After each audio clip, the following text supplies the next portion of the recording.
لو كنت واحد أو واحدة عايزة أسألكوا امتى شفتوا بني آدم وقلتوا على البني آدم ده راجل بجد؟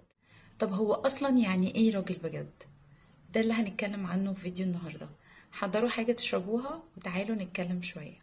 من منظور علم النفس، التحليل النفسي للراجل الحقيقي هو اللي بيقدر يعبر عن مشاعره، بيقدر يتعاطف ويحس بالآخر، بيتجرح لو مر بموقف صعب، وبيقدر يبين الحميمية والقرب، بيقدر انه يظهر ضعفه، وبيقدر يعبر عن احساسه بالعار، بالخوف، بالألم او بالحزن، بيقدر انه يبكي. باختصار، بيقدر يعبر عن كل المشاعر الإنسانية السوية. هيجي حد يقول لي لا بس احنا متربيين ان الراجل ما بيعيطش.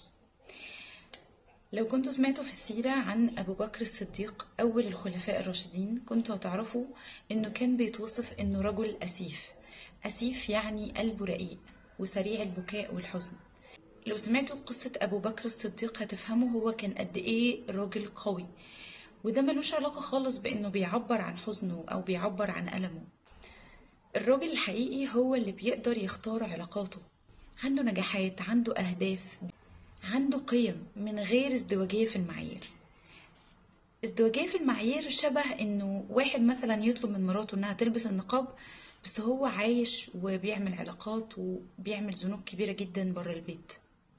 الراجل هو اللي فاهم انه مش المفروض يسعد الناس على حساب نفسه، فاهم قيمته وبيقدر نفسه. الراجل اللي بجد بيكون بيحترم معتقدات أمه وأخته وزوجته وبنته، وبيقدر ان هو يدخل في نقاشات معاهم عشان يتبادل الأفكار، عشان يقربوا من بعض، مش عشان يبقى هو اللي بيهيمن ويسيطر على الحوار، وإنه طول الوقت أنا اللي صح وأي حد غيري ما بيفهمش حاجة. نقاشاته معاهم بتكون مثمرة، تخليهم يقربوا من بعض ويكتشفوا أفكار بعض. الراجل اللي بجد كمية البنات اللي معجبة بيه مش بتزود قيمته الذاتية ولا عضلاته ولا فلوسه.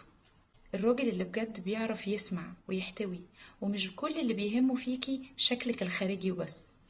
بيكون فاهم ان قدرته الجنسية ملهاش علاقة بمدى رجولته، بيعرف يتعامل مع اختلاف الرأي، ومش عايش محبوس في الأفكار اللي ورثها من غير ما يراجعها. يقدر انه يغلط ويتعلم من غلطاته. الراجل اللي بجد بيكون مهذب وعنده حياء، بيقدر يدير حوار بشكل راقي، بيهتم بصحته وعقله وجسمه، شايف ان دي حاجات مهمة عشان تعينه على أعباء الحياة، بيحب يطور نفسه عشان الحياة والعلاقات، بيقدر انه يحدد اهداف واضحة ويسعى ويشتغل عليها، بيعمل اكتر ما بيقول، مش بيقبل ان حد يتمادى في الاستهانة بيه او التقليل منه. كمان ما بيسمحش لنفسه انه يظلم حد. دافع عن حقوق الست، مش لان هو نصير للستات وبيدافع عنهم، بس لانه شايف انه مش بيرتاح لما يشوف حد مضطهد، وان لما الست تاخد حقها ده مش هيأثر عليه بأي شيء سلبي. الراجل اللي بجد فاهم ان خيره كله لأهله.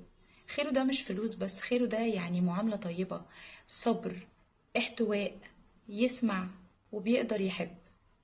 مش بيحط نفسه في مقارنات سخيفة مع رجالة تانيين ويقلل من نفسه.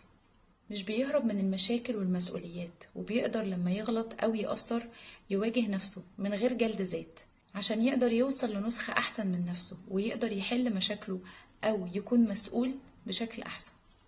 قولولي بقى، قابلتوا كام راجل تقدروا تقولوا عليه انه كان راجل بجد؟ عجبكم الفيديو ما تنسوش تعملوا سبسكرايب عشان تشوفوا فيديوز اكتر، ولو في حد تعرفوه محتاج يسمع الكلام ده ابعتوه له.